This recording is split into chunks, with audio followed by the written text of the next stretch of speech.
सलाम वालेकुम, नमस्कार, आदाब, सत श्री अकाल। आज हम अपना नेक्स्ट थिंकर को कवर करेंगे, John Locke. Before starting this lecture एक छोटी सी आपसे एक डिस्कशन करता हूँ कि लेट्स से एक कमरा है, एक रूम, हम तुम एक कमरे में बंद हो टाइप। इस रूम में एक डोर है, बहुत अच्छे से खुलता है, एंड यहाँ पर एक बेड है, and there is this person A is sleeping in this room.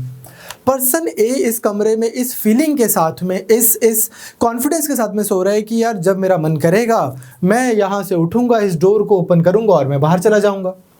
But imagine there is this person B who comes here and shuts the door from outside.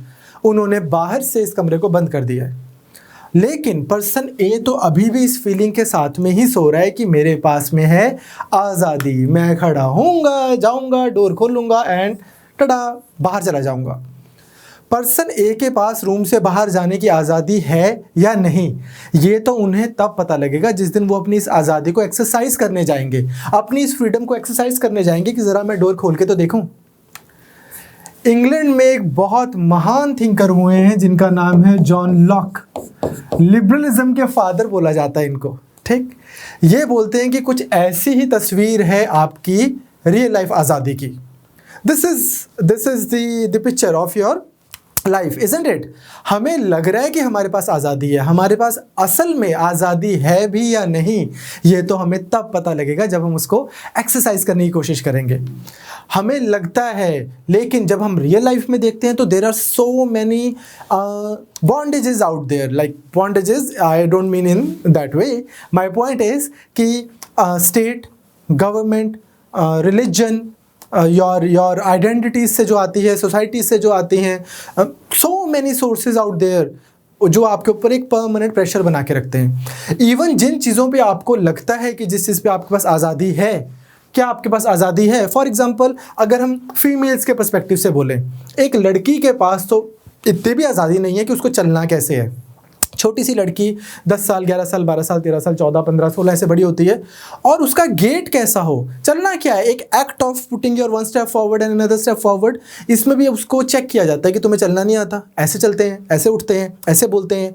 Girls are not allowed to, girls are, even boys are not for that matter. My point is that कि एक तरीके से ढाला जाता है हमें civilisation के नाम पर कि यार ऐसे सिविलाइज लड़की ऐसी होती है, सिविलाइज लड़का ऐसा होता है, ये होता है, वो होता है, then so on and so on so on. अब मैं आपको एक पर्सपेक्टिव बता रहा हूँ, ऐसा नहीं है कि ऐसा मैं मानता हूँ, मैं बता रहा हूँ कि एक पर्सपेक्टिव है कि हमें लग रहा है कि हमारे पास आज़ादी है, पर क्या हमारे पास आज़ादी है? इनफैक्ट जैसे इवन जो कोई there are certain issues which are very very very very personal. For example getting married to someone whose face you want to see every morning for the rest of your life। जब तक आप जिंदा रहोगे, आप जब सुबह उठोगे तो आपने किसका चेहरा देखना है? ये वाली चीज़ की भी क्या लोगों के पास आज़ादी होती है? नहीं, बंदिशें होती हैं। आपको अपने रिलीजन में शादी करनी है, आपको अपने धर्म में शादी करनी है, आपको अपनी कास्ट में शादी करनी है, आपको अपने इकोनॉमिक इक्विवेलेंस में शादी करनी है, आपको इसमें शादी करनी है, उसमें शादी करनी है। इवन जॉन लॉक के हिसाब से बता रहा हूँ मैं, मतलब ऑफ कोर्स जॉन लॉक ने ये सब एग्जांपल्स नहीं लिए, वो इंडिया के लिए थोड़ी लिख रहे थे, या फिर वो जिसको हम बोलते हैं कि सब कॉन्टिनेंट के लिए नहीं लिख रहे थे।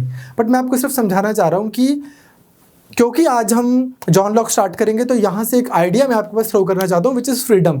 इवेंचुअली हमारे कॉन्स्टिट्यूशन ऑफ इंडिया के आर्टिकल 19 में भी ये आपको दिखेगा, बहुत जगह। अब ये जो हम चीज़ें पढ़ेंगे वो आपकी रियल लाइफ, जो हम 2021, 22, 23, 2020 जो ये साल चल रहे हैं, इन सालों में आपको एप्लीकेशन दिखेंगी।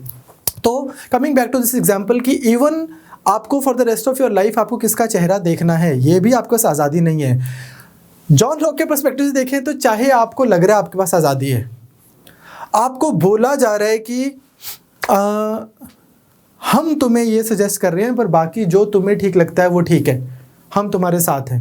बट लाइक अगर मैं अपने इधर की बात करूं तो सब कॉन्टिनेंट की, तो कोई लड़की है वो बोले कि अच्छा तो बाकी मेरी मर्जी है, तो चलो there is this African boy Rwanda का, और उससे मैं शादी करना चाहती हूँ, ज़रा देखो।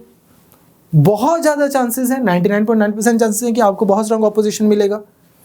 अगर कोई लड़का बोले कि यार हाँ कोई रवांडा का लड़का है, मैं उससे शादी करना चाहता हूँ, अगेन हम मतलब जिस जहाँ पे हम रहते हैं, जिन सब कॉन्टिनेंट में, वहाँ पर तो अगर वो ये भी बोलेगा कि इंडिया का ही लड़का है और इंडिया की ही लड़के शादी करना चाहता है, अगेन उस पर अपोजिशन मिलेगा, ठीक। एंड मिलना चाहिए नहीं मिलना चाहिए, क्या सही है क्या गलत है, मैं आपको वो नहीं बोल रहा हूँ। मैं कौन होता हूँ सही या गलत बताने वाला। मैं सिर्फ आपको ये बोलना चाह रहा हूँ यहाँ पर जॉन लॉक पढ़ाने से पहले कि ये सिर्फ पर्सनल लाइफ में भी आपको लगता है कि आपके पास आज़ादी है, आपके पास आज़ादी नहीं है। क्यों? क्योंकि एक इंडिविजुअल जो है वो इंडिविजुअल नहीं है, वो बहुत सारी चीज़ों से जुड़ा हुआ होता है। सही या गलत का फैसला नहीं मैं कर रहा हूँ यहाँ पर, बस मैं आपको समझाना चाह रहा हूँ। नहीं आपको लगता है कि मैं गलत बोल रहा हूँ तो आप घर पे ट्राई करके देख लेना। आज घर पे बोलना कि यार एक लड़का है रवांडा का, बहुत पसंद है, ठीक। Now second thing, public place पे तो आपकी आज़ादी और कटेल हो जाती है, and so on and so on. तो अगर आप ये वाला इनका एक एग्जाम्पल देखो कि हाँ यार आपकी फ्रीडम जो है वो एक रूम में उस तरह के पर्सन के तरह है जो लेटा है और उसको लग रहा है कि मेरे पास आज़ादी है, लेकिन ये तो उसको उसी दिन पता लगेगा कि उसके पास है कि नहीं जिस दिन वो इस चीज़ को एक्सरसाइज करेगा।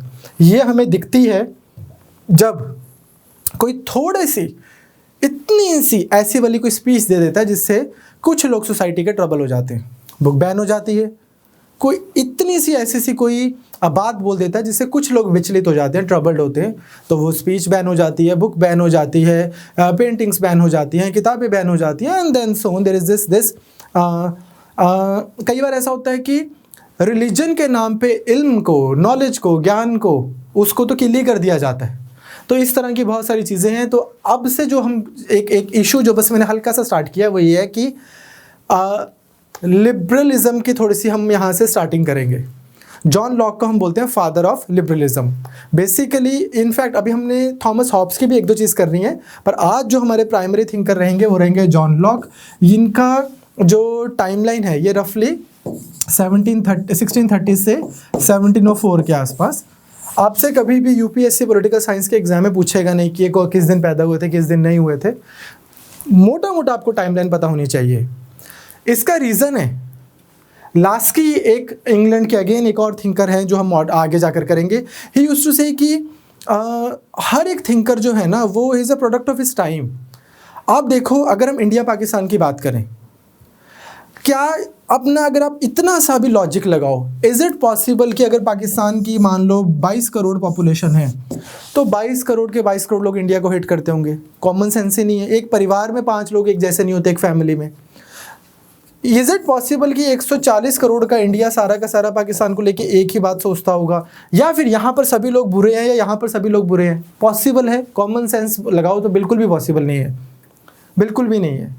लेकिन अगर आप आज से एटलीस्ट, जैसे I come from Punjab, Indian side of Punjab, तो उसमें आप देखोगे पंजाब हरियाणा वाला जो एरिया है, तो उसमें आप देखोगे कि आज से 40-50 साल पहले के जो लोग हैं, इस तरफ के भी इस तरफ के भी, उनकी इधर की जो सिचुएशंस थी स्पेशली 1947 की, वो बहुत बिटर है। उसका रीज़न क्या है? उसका रीज़न ये है कि इन लोगों ने पार्टीशन देखा है।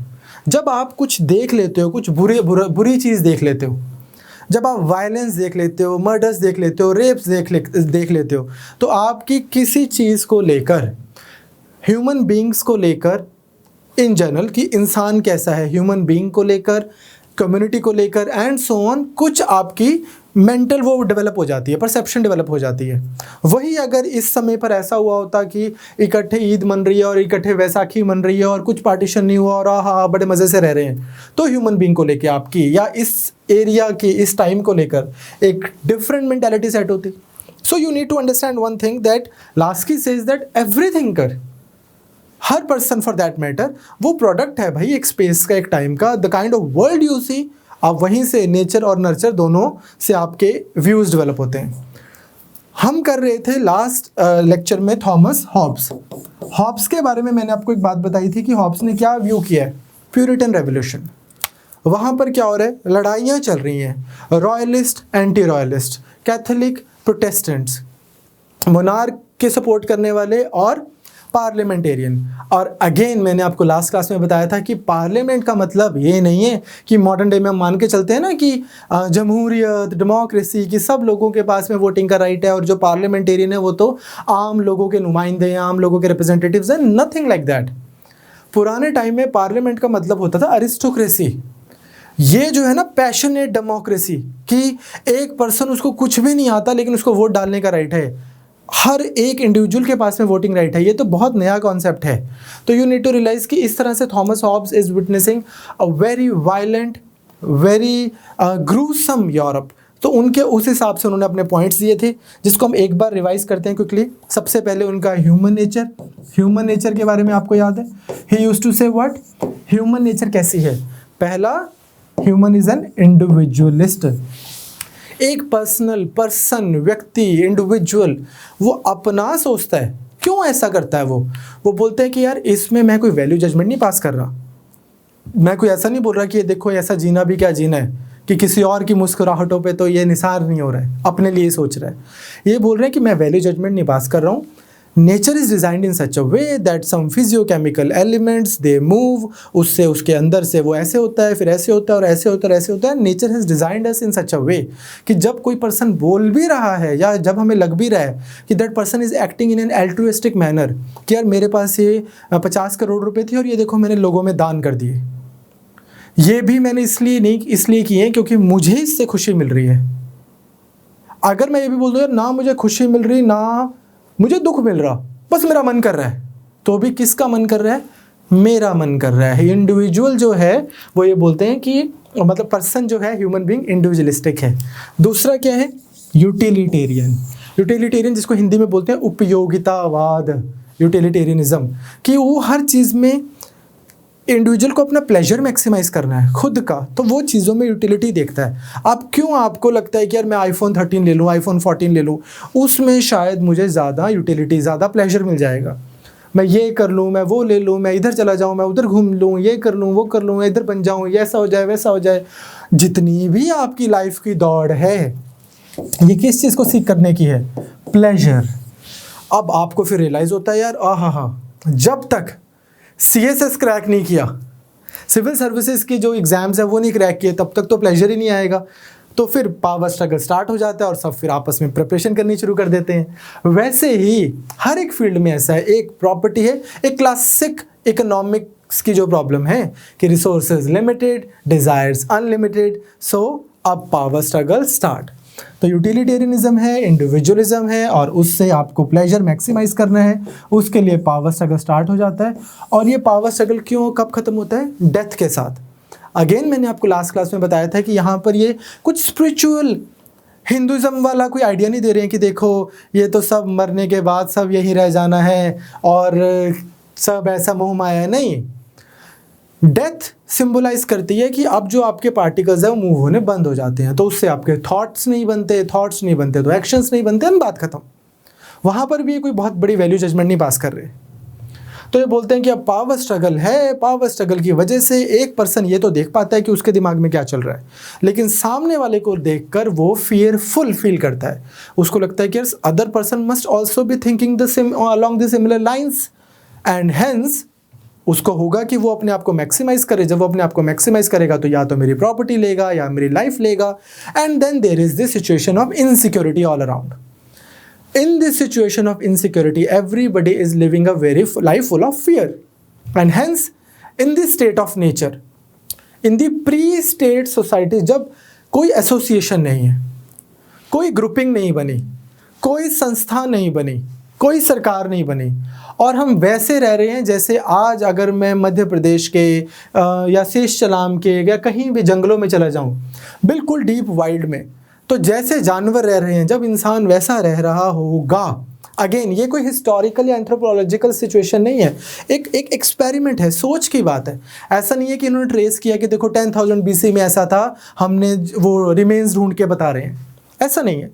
थॉट एक्सपेरिमेंट वाइज ये बोलते हैं कि जब ऐसे इंसान रह रहा होगा और उसकी ह्यूमन नेचर ऐसी है, तो सब लोग आपस में लड़ रहे होंगे, and the life in that state of nature would have been nasty, brutish and short, इस तरह की वायलेंट, सब लड़ रहे हैं और सब इनसिक्योर हैं। लेकिन फिर ये अपने हाइपोथेसिस पे वापस आते हैं। अपना आर्गुमेंट बहुत ब्यूटीफुली बिल्ड किया, लेकिन एक सेकेंड, मैन तो यूटिलिटेरियन है और वो रैशनल भी है, इंडिविजुअल भी अपना भी सोचता है, तो उसको लगता है कि यार एक सेकंड, स्टेट ऑफ नेचर में मेरे पास फ्रीडम तो पूरी है, क्योंकि ना मुझे रोकने के लिए कोई पुलिस है, ना कोई कोर्ट है, ना कोई सिविल सोसाइटी है, ना कोई स्कूल है, ना कोई कॉलेज है, ना कोई बड़ा है, ना कोई छोटा है। तो मेरा जो मन में आ रहा है मैं वो कर रहा हूँ।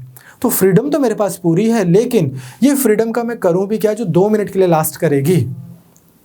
मुझे तो वो फ्रीडम पसंद है ना जो जन्मों जन्मों तक लास्ट करे अच्छे से। तो इसलिए उनको लगता है कि ये जो मैन जो यूटिलिटेरियन है ये क्या करेगा, आज इसको कॉल लेनी है कि what do you want, 100% freedom या लिबर्टी और गुड अमाउंट ऑफ कुछ ऐसे लिबर्टी, बट पक्का से सिक्योरिटी। क्या चाहिए आपको, सेफ्टी। तो बिकॉज मैन जो है वो यूटिलिटेरियन है तो वो सेफ्टी के लिए उसको प्रेफर करेगा, और इसलिए क्या हुआ, स्टेट ऑफ नेचर से सोशल कॉन्ट्रैक्ट हुआ, एक सोशल कॉन्ट्रैक्ट किया गया और आगे एक सामाजिक समझौता करके हमने क्या बना दिया, स्टेट बना दी। सब लोग इकट्ठे हुए, रोहित, राहुल, गौरव, अखिल, दिस दैट, जितने भी लोग थे इकट्ठे हुए। Covenant of all with all, contract of all with all, सब का कॉन्ट्रैक्ट है, इससे कोई बाहर नहीं है। ये अगर कोई पर्सन है ए, मान लो ये नहीं भी आया उस दिन तो भी उसमें इंक्लूडेड है। ये मैं आपको क्यों बोल रहा हूँ, हम जब इंडियन गवर्नमेंट एंड पॉलिटिक्स करेंगे तो हमारा कॉन्स्टिट्यूशन का प्रीएम्बल स्टार्ट होता है we the people of India. किसी एक पर्सन ने सुप्रीम कोर्ट में एक बार चैलेंज कर दिया कि यार मैं तो इस कॉन्स्टिट्यूशन का पार्टी नहीं हूँ, मेरे पे अप्लाई नहीं होता, क्योंकि ना तो मैं गया था, ना मेरे दादाजी गए थे, ना मेरे उनके दादाजी गए थे, तो we the people of India में, बल्कि वो तो इसके खिलाफ थे। तो फिर सुप्रीम कोर्ट ने बोला कि बेटा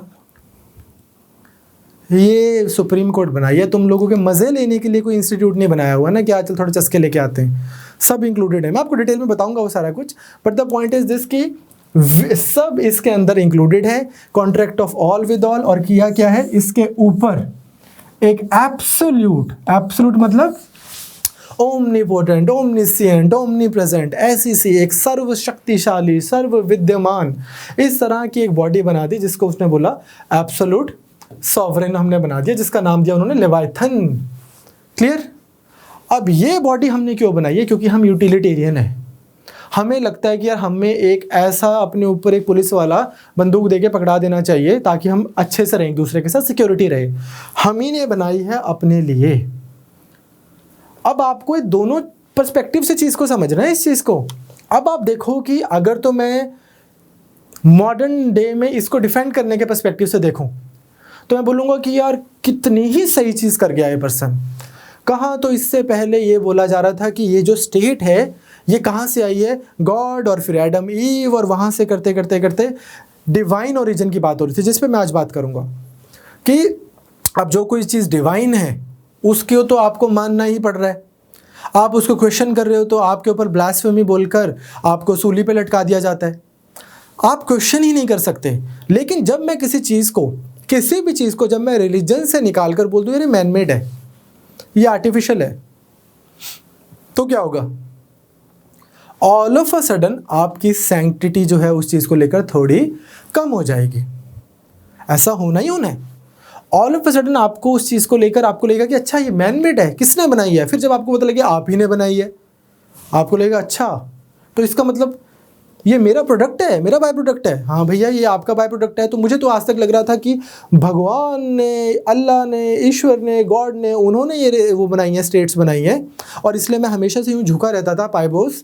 लेकिन अब क्या हो गया, मुझे पता लगा कि मैंने बनाई है। तो मैं all of a sudden as an individual all powerful feel करूँगा। धीरे धीरे धीरे मैं क्या बोलूँगा कि इसको बोलो मेरे लिए फिर काम किया करे, बोलेगा बिल्कुल करेंगी। धीरे धीरे मैं क्या बोलूँगा कि इनको बोलो लॉ वैसे लेके आए जिससे मेरी फ्रीडम कम हो रही है, ये होना नहीं चाहिए, वो बिल्कुल वैसा करेंगे। सो मच सो धीरे धीरे मैं बोलूँगा मेरे पास तो राइट टू इन्फॉर्मेशन भी होना चाहिए, ये ठीक से काम भी कर रहे हैं कि नहीं कर रहे हैं ये मेरे को पता होना चाहिए। थिंक अबाउट इट कि उन्होंने कैसा एक नया स्कोप खोल दिया जिससे विद इन 400 ईयर्स, अगर हम इंडिया की बात करें और उधर की बात करें तो with in like 100 years RTI तक के एक्ट्स आने लग गए हैं कि यार अगर हम ही ने बनाई है फिर जरा इन्फॉर्मेशन दो, कितने पैसे आते हैं, कितने पैसे जाते हैं, किस तरह से काम होता है, तुम क्या कर रहे हो क्या नहीं कर रहे हो। सो अगर आप उस सेंस में देखो तो कितना ज़बरदस्त स्कोप है इंडिविजुअल के लिए। बट वही अगर आप दूसरी सेंस में देखें तो इन्होंने क्या किया, इन्होंने एक इतनी एब्सोल्यूट सरकार को जस्टिफाई कर दिया कि अगर कोई तानाशाह बैठा है, अगर कोई टायरेंट बैठा है आपके ऊपर और वो बोल रहा है कि यार तुम लोगों ने ही बनाया है और तुम लोग ही वर्चुअस नहीं हो और तुम ही लोग एक दूसरे को मार दोगे अगर मैं ऊपर तानाशाह नहीं बैठाऊंगा। इसलिए ये लॉजिकल है कि तुम्हारे ऊपर एक तानाशाह बैठा हो। तो उस चीज़ को भी डिफेंड किया जा रहा है यहाँ पर उस आर्ग्यूमेंट से। तो मैं इसको ऐसे भी देख सकता हूँ कि logically defending an absolute government and logically taking the seat of the government from the shackles of the religion, और उसको मैन मेड बनाया जा रहा है। तो इसलिए बोलते हैं कि Hobbes started as an individualist but ended up as an absolutist. शुरू तो कहाँ से हुई? एक इंडिविजुअल सबसे ऊपर है, इंडिविजुअल सबसे ऊपर है, इंडिविजुअल सबसे ऊपर है। खत्म कहाँ पे हुई कि एक एब्सोल्यूट सरकार है उसको मानो। तो एक तो हमने लास्ट क्लास में ये किया था, आई होप आपको समझ आया। दूसरी चीज़ इनकी थ्योरी ऑफ सॉवरेनिटी, कि ये नहीं है कि एक कंट्री है उसमें एक कोई रिलीजियस पंचायत है, कभी वो लॉ बना देती है, कोई टेम्पल है कभी वो लॉ बना देता है, कोई कस्टम ट्रेडिशंस चले आ रहे हैं किसी ट्राइब के, किसी कास्ट के, किसी जाति के, किसी धर्म के, कभी वो चल जाते हैं, कभी कोई और ग्रुप ऑफ पीपल है बस अलग से ही, कभी वो लॉ बना देते हैं, कभी कभी स्टेट लॉ बना देती है। ये बोलते हैं ना, जो सॉवरेनिटी है वो ऐसे डिफ्यूज नहीं हो सकती। सॉवरेनिटी मतलब supreme power, final decision making authority, वो ऐसे डिफ्यूज नहीं हो सकती। और उसको भी इन्होंने लॉजिकली बताया था कि रिलीजन का, फॉर एग्जांपल मैंने आपको एग्जांपल दिया था कि रिलीजन इनसे पहले ही, फ्रेंच में बोलते हैं बौदाओं, हम उनको बॉडिन बोलते हैं इंग्लिश में। तो जैसे उन्होंने इससे पहले बोला था कि जो सेकुलर इश्यूज़ होते हैं, यूरोप में पहले ही ये सोच आ गई थी कि जो सेकुलर इश्यूज़ हैं, नॉन रिलीजियस इश्यूज़, उसमें तो सरकार को ही लॉ बनाने चाहिए। हाँ, रिलीजियस इश्यूज़ में आप ऐसा कर सकते हो कि चर्च डिसाइड कर सकता है। On the other hand Hobbes has like no, ऐसे इनको कोई एवर्जन नहीं है, कोई अप्रीहेंशन नहीं है इस बात को लेकर कि यार सॉवरेनिटी जो है वो होती है स्टेट के पास। ठीक, कमांड ऑफ द सॉवरेन, जो सॉवरेन ने बोला है, उन्होंने अगर बोला है तो वो आपको मानना है। आपको लगता है कि लेट्स से कोई भी चीज़, लेट्स से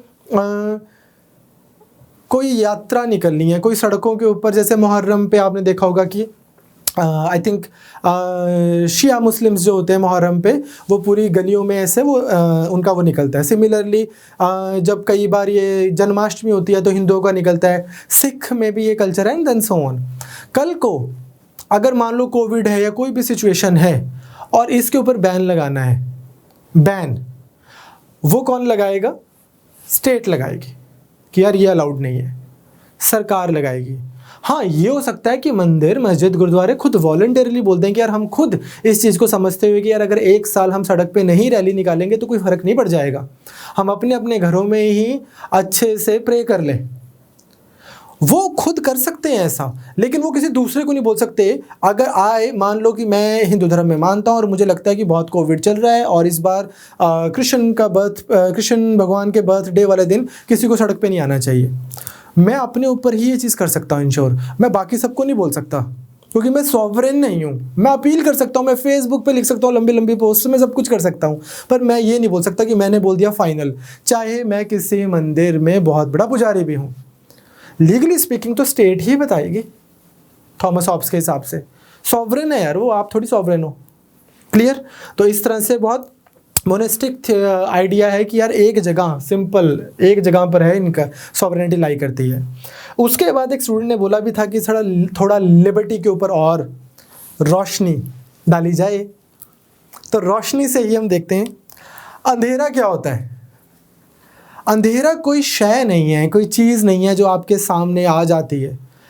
रोशनी का ना होना, absence of light is darkness. अगर किसी रूम में अंधेरा है तो आप ऐसे तलवार निकाल कर यूँ लड़ने थोड़ी लग जाओगे कि अंधेरा भगाऊंगा। All you will have to do is switch on the light and अंधेरा will automatically go. You understand कि किसी एक के होने से किसी दूसरी चीज़ का ना होना। अब आप देखो कि कोई सरकार नहीं है, कुछ नहीं है, कुछ एग्जिस्ट नहीं करता, अभी ह्यूमन बींग्स एग्जिस्ट करते हैं, तो फिर मेरे पास में क्या लिबर्टी है? क्या लिबर्टी है मेरे पास में? है तो मेरे पास 100% लिबर्टी। क्लियर? 100% लिबर्टी है। लेकिन कल को एक गवर्नमेंट मैंने बना दी, अब जैसे ही सरकार बनेगी तो क्या होगा? गवर्नमेंट आएगी विद रूल्स एंड रेगुलेशन, ये पार्क है, यहाँ पर खेलना है, यहाँ पर कुत्ते घुमाना मना है, ये रोड है, इस पे इस साइड पे चलना है, यहाँ पर लाल रंग की लाइट आएगी तो गाड़ी रोक देनी है, हरे रंग की आएगी तो चलानी है। क्या आया गवर्नमेंट के साथ में? लॉज साथ में ही आए। क्लियर? अब गवर्नमेंट ने क्या बनाया हुआ है? कुछ लॉज बनाए हुए हैं मिनिमम। उसके बाद जिस जिस चीज़ पे गवर्नमेंट को लगा कि यार ये हमने लॉज बना दिए, बाकी आपके पास में लिबर्टी है। अब मेरे पास में एक लिबर्टी है, मान लो यहाँ पर एक पार्क है, एक ग्राउंड है, सरकार ने कोई लॉ नहीं बनाया, कोई भी लॉ नहीं बनाया हुआ। मेरे पास लिबर्टी है, मैं यहाँ पर अपने डॉग के साथ वॉक करूँ, मेरे पास लिबर्टी है मैं यहाँ पे जाकर मेडिटेशन करूँ, मेरे पास लिबर्टी है मैं फुटबॉल खेलूँ, मेरे पास लिबर्टी है मैं यहाँ पे जाके कसरत करूँ, कुश्ती करूँ, जिम करूँ, जो मर्जी करूँ, मेरे पास लिबर्टी है, कोई लॉ नहीं बनाया हुआ। लेट्स टेक, मेरा मन है कि यार मैं यहाँ पर जाकर रनिंग करूँ, तो मेरे पास लिबर्टी है, बिल्कुल है। ये तो हो गई लिबर्टी जिसको हम बोल रहे हैं नेगेटिव लिबर्टी। नेगेटिव लिबर्टी, इसको नेगेटिव क्यों बोल रहे हैं? अगेन कि कुछ बुरा नहीं हो रहा है, लेकिन अभी रोशनी नहीं आई है, ठीक, लाइट स्विच नहीं ऑन हुआ है, कुछ आपने स्विच ऑन नहीं किया है, नेगेटिव लिबर्टी है ये। इसको क्यों नेगेटिव बोल रहे हैं? क्योंकि इससे भी एक अच्छी चीज़ की जा सकती है। गवर्नमेंट हमेशा रिस्ट्रिक्ट करने के लिए लॉ थोड़ी बनाती है, कई बार आपको अनेबल करने के लिए भी तो लॉ बनाती है। फॉर एग्जाम्पल, अगर आपकी कंट्री में एक लॉ है कि स्कूल में जो बच्चे जा रहे हैं उनको मिड डे मील स्कीम, जिसका भी रिसेंटली नाम भी चेंज हो गया, आई थिंक प्रधानमंत्री समथिंग स्कीम कर दिया उसको। अगर हम बोलते हैं कि मिड डे मील स्कीम में students should get folic acid, they should get iron, they should get zinc, they should get cooked food, so that कि students are encourage to go to school, students are studying well. तो सरकार देखो ऐसा तो नहीं कर रही ना सिर्फ कि यार हाँ हम किसी को रोक नहीं रहे हैं, जिसका मन कर रहा है वो स्कूल चले जाए, बल्कि सरकार सिर्फ सरकार इतना कर रही है कि किसी को रोक नहीं रही। अगर सरकार सिर्फ इतना भी कर दे कि किसी को नहीं रोके तो भी तो लिबर्टी है। अगर गवर्नमेंट ये बोलती है कि यार तुम देख लो यार जिसको स्कूल जाना है जाओ, तो भी तो लिबर्टी है ना, मेरे पास मर्जी है, मैं स्कूल जाना चाहता हूँ, मेरे को आज कोई नहीं रोक रहा। बट गवर्नमेंट बोलती है कि इतने से बात नहीं बनेगी, let's do something positive, tangible, meaningful to enable this person so that this person can go to school. और गवर्नमेंट क्या करती है? गवर्नमेंट बोलती है कि लो हमने मिड डे मील स्कीम चला दी। मिड डे मील स्कीम चलाकर क्या हो गया? अब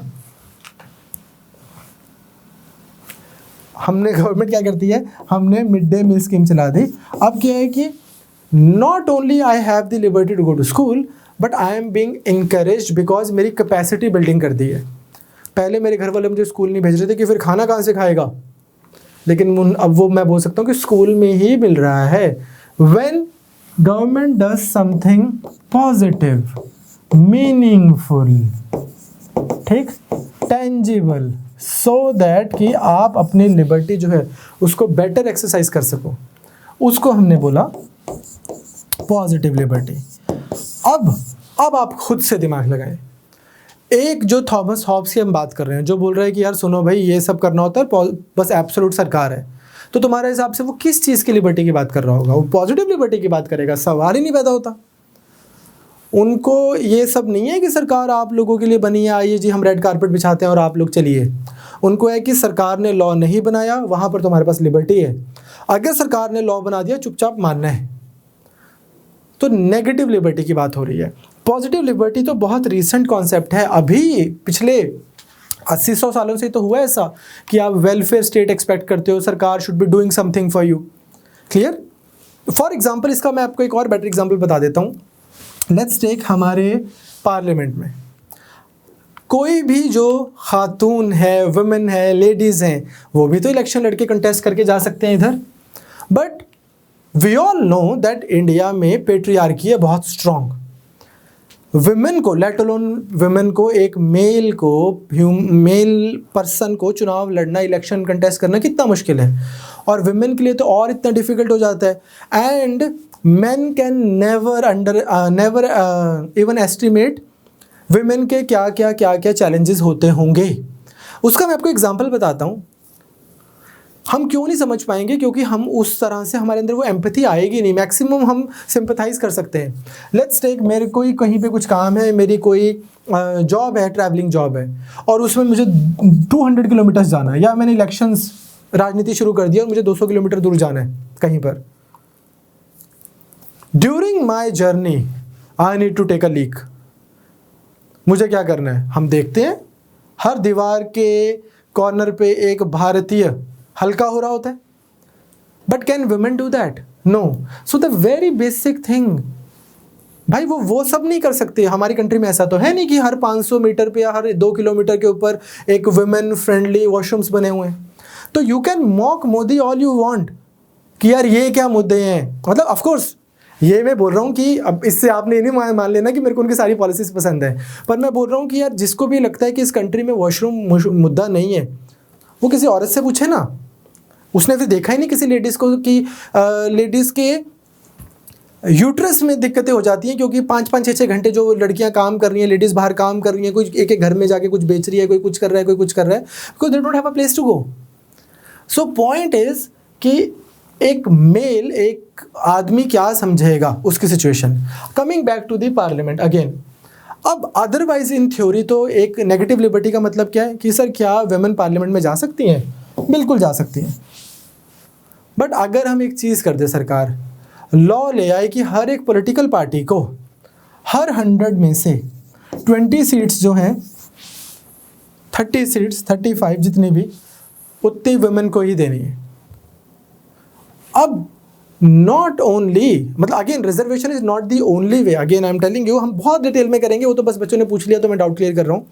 not only reservation is the only way to ensure positive liberty, but I am just telling you कि इस तरह से अब भी वुमेन पार्लियामेंट में जा सकती हैं, बिल्कुल पक्का जा सकती हैं।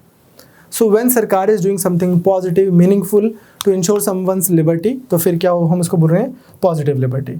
चलो, तो ये भी हो गया, ये भी हो गया, ये भी हो गया। आई थिंक थॉमस हॉब्स के हमने सब आइडियाज़ को अच्छे से कर लिया था, state of nature, nature of human being and so on and so on. अब हम स्टार्ट करते हैं जॉन लॉक। यूएसए एक ऐसी कंट्री है जिसके बारे में बोला जाता है कि वो जॉन लॉक, उसका पॉलिटिकल सिस्टम जॉन लॉक के जो आइडियाज़ हैं उससे काफ़ी तालमेल खाता है। तो जॉन लॉक क्या बोलते हैं, इनकी 2 बुक्स जो मेन है वो है टू ट्रीटाइज ऑन गवर्नमेंट। उसमें एक में ये फिल्मर की पेट्रियार्का को अच्छे से ज़रा आड़े हाथों लेते हैं, और एक में थॉमस हॉब्स के आइडिया को। तो सबसे पहली चीज़ जो है वो हमें समझनी है कि जॉन लॉक ऑक्सफोर्ड के थिंकर हैं, वहीं से पढ़े हैं, वहीं वाले हैं, इंग्लैंड के हैं। तो क्या होता है कि एक फिल्मर का एक वर्क है जिसके अंदर वो क्या बोलते हैं कि जो सरकार है, आइडिया ऑफ गवर्नमेंट, इसका डिवाइन ओरिजिन है। आपको अब दोबारा समझना है कि कौन से ईयर के थिंकर हैं ये, 1630 के। ऑलमोस्ट 1000 साल इस्लाम को आए हुए हो गए हैं, ऑलमोस्ट 1630 साल हो गए हैं क्रिश्चियनिटी की स्टार्टिंग को, और धीरे धीरे धीरे, और यहाँ पर जो इंडो वाला एरिया, यहाँ पर तो रिलीजन है ही स्ट्रॉन्ग है, बट यूरोप में भी रिलीजन बहुत स्ट्रॉन्ग हो चुका है। चीज़ों में जब डिविनिटी ऐड कर दी जाती है तो उसके लिए 100% फेथ जो है इन्वोक कर दिया जाता है। In fact I will give you little example, even here हमारे इधर भी, सब कॉन्टिनेंट में भी ऐसा होता था कि लेट्स से कोई रिवर है, फॉर एग्जांपल पटियाला जो जहाँ की रियासत है, जहाँ पे हम delivering this lecture right now जब होती थी, तो अगर कोई से मान लो नदी है और पटियाला के राजा हैं, तो एक्सपेक्ट किया जाएगा कि ऑन अ पर्टिकुलर डे हर साल ऐसा होगा कि पटियाला के राजा जी जो हैं वो वहाँ पर जाकर कुछ ऐसे वो ट्रिब्यूट पे करके आएंगे। अगर वो ट्रिब्यूट नहीं पे करके आएंगे तो फ्लड आ जाएगा रिवर में और सब लोग तबाह हो जाएंगे। तो अगर बरसात ज़्यादा हो रही है तो people are going to Patiala का राजा, बाइंग टू हिम कि सर प्लीज़ आप आइए, और जो डिवाइन वो हैं पावर्स हैं वो तो बस आप ही से मानेंगी। और अगर आप देखेंगे ये सिर्फ यहाँ के लिए ट्रू नहीं है, I have travelled good amount of India, 90% of India मैंने ट्रैवल किया है। हर जगह पर ऐसा है कि कोई भी जो पुराना टेम्पल है, और अगर वहाँ पर कोई भी रॉयल फैमिली रहती है तो उस रॉयल फैमिली का उस टेम्पल के साथ में बहुत क्लोज कनेक्शन होता है। हरियाणा, एमपी, यूपी, बिहार, राजस्थान, पंजाब, हिमाचल, सब जगह ऐसा है। हिमाचल में कुल्लू से लेकर सब जगह आपको ऐसा मिलेगा। तो क्या था कि जो स्टेट है ना, उसमें क्या हो रहा है कि उनका खुद का ही ये बोला जा रहा है, रिलीजन में लोग मान रहे हैं और रिलीजन क्या बोल रहा है कि this person who is ruling you ये डिवाइन ओरिजिन का है। अगर हम यूरोप की बात करें तो वहाँ पर भी ऐसा ही है कि एडम और ईव बना भेज दिए नीचे गॉड ने और सेब खा लिया था उन्होंने। There was this one time जब किसी पर्सन ने, किसी बंदे ने अपनी बंदी से पूछा कि यार आपको क्या खाना है, और उसने एप्पल खा लिया और ये नहीं बोला कि आप बताओ। तो हेंस क्या हुआ कि उसने एप्पल खा लिया, नीचे आ गए, फिर उनके बच्चे हुए, जो सबसे बड़ा बेटा था, फिर आगे बड़ा बेटा, and then we don't have to get into that. इस तरह से राजा बन गए। अब ऑब्वियसली अगर मैं किसी चीज़ में डिवाइन वो डाल दूंगा, ओरिजिन डाल दूंगा, तो क्या होगा, ना उसको आप क्वेश्चन कर सकते, ना आप उसको चैलेंज कर सकते, ना आप उससे लड़ सकते, ना कोई बात कर सकते, और आरटीआई तो बिल्कुल ही नहीं है।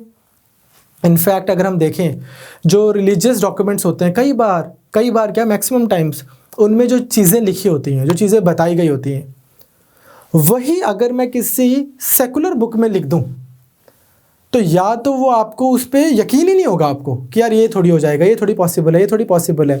बट बिकॉज, और इनफैक्ट मज़े की बात क्या है, अगर कोई एक रिलीजन का पर्सन दूसरे रिलीजन की किताब जब पढ़ता है तो उसको उतने ही लेवल की या उससे कम लेवल की भी एब्सर्ड चीज़ ज़्यादा एब्सर्ड लगती है, और लेकिन जब वो अपने रिलीजन की किताब पढ़ता है तो उसको लगता है कि हाँ यार हो गया होगा, क्योंकि उसका फेथ बचपन से उस पर बना हुआ है। ऐसा होता है, हम दूसरे के रिलीजन में हमें चीज़ें लगता है इस चीज़ को मान कैसे सकते हैं, इतने करोड़ों लोगों को इतनी चीज़ पे यकीन कैसे हो सकता है, वैसे तो इतने इंटेलिजेंट है ये, इनकी अकल घास चढ़ने चलेगी। लेकिन मज़े की बात क्या है कि वो उस वाले रिलीजन को भी आपके रिलीजन को देखकर यही लग रहा है, ठीक है, वैसे तो इतने यार ये इंटेलिजेंट है, अभी इनको बुतों में भगवान दिख रहे हैं, and then so on and so on. ऐसा एक सिस्टम है। नाउ अपने को किसी का वो नहीं करना है, किसी के अंदर हमें रीज़न नहीं डालना, अपने को तो पेपर निकालना है, तो मैं आपको बस वो समझा रहा हूँ।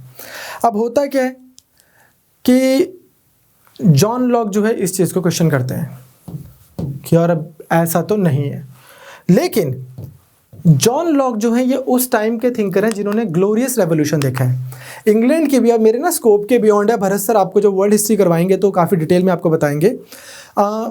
इंग्लैंड की भी बहुत एक आयरनी वाली, विडंबना वाली हिस्ट्री सी रही है कि एक राजा है, उसका गला काट दिया, बाद में पेरिस से उसके बेटे को लेके आ रहे हैं कि नहीं तुम ही वापस आओ, फिर उसके बाद में उसके बेटे को भी भगा दिया, फिर किसी और को लेके आ रहे हैं कि चलो अब तुम हमारे राजा हो, और लेकिन ये सुन लो कि तुम बस नॉमिनल राजा हो और चलेगी पार्लियामेंट की। एनीवेज, जो ग्लोरियस रेवोल्यूशन है उसको ग्लोरियस रेवोल्यूशन इसलिए बोल रहे हैं आई थिंक 1688 के आसपास, बिकॉज वो ब्लडलेस रेवोल्यूशन है। इंग्लैंड में लोग इकट्ठे होते हैं, राजा देखता है कि अच्छा यार तुम लोग सब लोगों को अगर मेरा राज नहीं पसंद तो फिर मैं खिड़की से भाग जाता हूँ, मैं चला जाता हूँ, नोबडी इज गेटिंग किल्ड। तो जॉन लॉक अगर ह्यूमन बींग्स की ऐसी नेचर को देखेंगे तो उनको क्या लगेगा कि यार wait a minute, I think कि थॉमस हॉब्स जो साहब थे, जो अपने से पुराने वाले थे, he was being a little too harsh, he was being a little too harsh on human nature। I don't think कि यार इंसान इतना बुरा है, इंसान अच्छे से रह रहा है, इंसान के अंदर रीज़न है, लॉजिक है। इनफैक्ट लॉक क्या बोलते हैं कि यार यही चीज़ तो है जो इंसान को, ह्यूमंस को अलग कर रही है बाकी सब उनसे। if you look at like dog and elephant and this and that, the kind of reason you have, they don't have that। The kind of deduction you can like आप जो बना सकते हो वो सब तो नहीं है उनके पास में। तो इस वजह से क्या होता है कि वो बोलते हैं कि पहले तो ये है कि ह्यूमन बींग्स की नेचर जो है वो इतनी ख़राब नहीं है, ठीक। इंसान, एक और चीज़ मैं बोलना चाहूँगा आपको यहाँ पर, इनके जो वर्ड सिलेक्शन भी है ना, इनको बहुत सारे आगे आने वाले स्पेशली मार्क्सिस्ट बहुत ज़्यादा हिपोक्रेट भी बोलेंगे इस सेंस में। इनकी वर्ड सिलेक्शन काफ़ी डिप्लोमेटिक है compare to Thomas Hobbes. Hobbes clear है। मान लो मैं किसी पर्सन को बोलूँ कि वो इंडिविजुअलिस्टिक है और किसी को बोलूँ कि वो सेल्फिश है मॉडर्न डे में, तो मैं कौन से शब्द यूज़ कर रहा हूँ उससे वो हो जाता है, मतलब चेंज हो जाता है। तो ये क्या बोलते हैं कि ह्यूमन बींग्स में ना रीज़न है, और रीज़न की वजह से उसको पता है कि सब ह्यूमन बींग्स बराबर हैं। Reason teaches man that being all equal and independent, no one is ought to harm other in life, health, liberty of possession. क्या बात बनी? वही बात जो हॉब्स ने बोली है उसी को इन्होंने बहुत अच्छे से पेश कर दिया। हॉब्स ने भी यही बोला था कि सब लोग बराबर हैं। इस मामले में आपको समझना है कि सोशल कॉन्ट्रैक्चुअलिस्ट जो हैं यही एक तरह से इक्वालिटी का आइडिया भी दे जाते हैं जो बाद में अलग से यूज़ होगा। इससे पहले सबको क्लैरिटी थी, प्लेटो, एरिस्टोटल, मैकियावेली कि अरे भाई लोग बराबर होते ही नहीं, कुछ सुपीरियर है कुछ इन्फीरियर है। एरिस्टोटल साहब तो इस लेवल तक बोल गए थे कि वुमेन जो है वो तो है ही इन्फीरियर है। लेकिन हॉब्स, लॉक दोनों को क्लैरिटी है कि लोग बराबर हैं। लॉक बोलते हैं कि लोग बराबर हैं और लोगों के अंदर रीज़न है, इस वजह से उनको पता है कि यार हम एक दूसरे को मार देंगे, ये थोड़ी करना है, एक दूसरे को मारना थोड़ी है, एक दूसरे की लिबर्टी थोड़ी ले लेनी है, एक दूसरे की प्रॉपर्टी थोड़ी ले लेनी है। सो इनका थोड़ा एनलाइटेंड व्यू है। इसको आप ऐसे समझे जैसे मैंने लास्ट क्लास में आपको एक सिचुएशन दी थी, मेरठ सिटी का मैंने ऐसे ही नाम ले लिया था हाइपोथेटिकली। मैंने आपको बोला था कि अगर आपकी सिटी में मैं बोल दूं कि एक वीक तक कोई लॉ नहीं है, एक वीक तक कोई लॉ नहीं है, तो क्या होगा? क्या मर्डर्स हो जाएंगे, रेप्स हो जाएंगे, ब्रूटैलिटीज़ हो जाएंगी? तो मैक्सिमम लोग का ये रहता है कि हाँ मतलब अगर लॉ ही नहीं होगा, कोई पुलिस नहीं होगी, कोई ऊपर नहीं होगा, तो फिर तो ऐसा ही हो जाएगा। जब मैं कई बार ऑफलाइन क्लासेस लेता हूँ, बच्चे सामने बैठे होते हैं, तो मैं उनसे पूछता हूँ कि आप में से कितने लोग मर्डर कर देंगे अगर कोई पुलिस ना हो? आप में से कितने लोग रेप करेंगे जब कोई पुलिस ना हो, कोई सरकार ना हो, और आपको पता हो कि कोई रेट्रोस्पेक्टिव एक्शन भी नहीं होगा? नॉर्मली हो सकता है किसी एक आधे के मन में हो कि यार मैं तो मर्डर कर दूं 5-6, पर वो नहीं बोलता कि मैं कर दूंगा, क्योंकि उसके इर्द गिर्द 10 लोग और बैठे होते हैं। बट नॉर्मली लोगों का ये आर्गुमेंट होता है कि नहीं मैं थोड़ी करूंगा, लेकिन लोग ऐसे नहीं है। कौन से लोग? मजे की बात यह है कि if I ask this question to any set of 100 people, all 100 people will say कि मैं थोड़ी करूंगा, लेकिन लोग कर देंगे। कौन है वो लोग? शायद वो लोग वो हैं जो आपके लॉज होने के बाद भी मर्डर कर रहे हैं, लॉज होने के बाद भी रेप्स कर रहे हैं, उनको सरकार होने या ना होने से फ़र्क ही नहीं पड़ रहा। एनीवेज, तो मेरा कहने का मतलब ये है कि ह्यूमन बींग्स को लेकर अगर मैं मतलब very rarely I give my personal view, क्योंकि आपने तो एक दिन पेपर लिखना है, बट मुझे भी ऐसा लगता है कि इंसान इतना बुरा नहीं है। इतना बुरा नहीं है कि आपको 24 आवर अपने ऊपर एक ना वो एक डंडा देकर और एक बंदूक देकर एक बंदा अपने ऊपर बिठाना पड़ेगा, नहीं तो हम तो फिर सही से ही नहीं चलेंगे।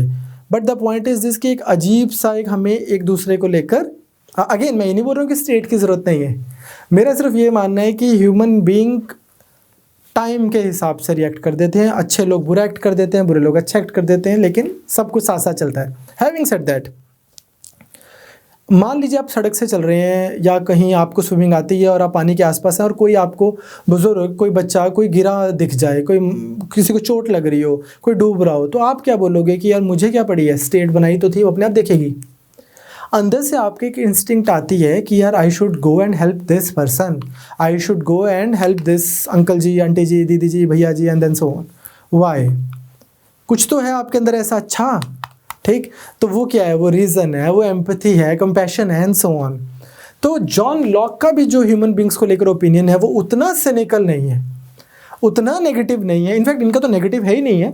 जॉन लॉक तो अलग ही स्पेक्ट्रम पे थे, तो ये बोलते हैं ऐसा नहीं है यार, ह्यूमन बींग्स जो हैं वो थोड़ा बैलेंस रहते हैं। ये बोलते हैं कि रीज़न है इंसान के अंदर, एंड बिकॉज उसके अंदर रीज़न है so he can take care of interest of others as well as interest of himself. Okay, appetite है इंसान के अंदर, बिल्कुल है, पर क्या है उसके अंदर रीज़न भी है उस एपेटाइट को कंट्रोल करने का, तो बैलेंस्ड है। अगर ऐसा है तो फिर state of nature John Locke के हिसाब से कैसी होगी? ये बोलते हैं स्टेट ऑफ नेचर जब कोई स्टेट नहीं बनी थी। भाई मेरे हिसाब से तो state of nature is a state of peace, goodwill and mutual assistance.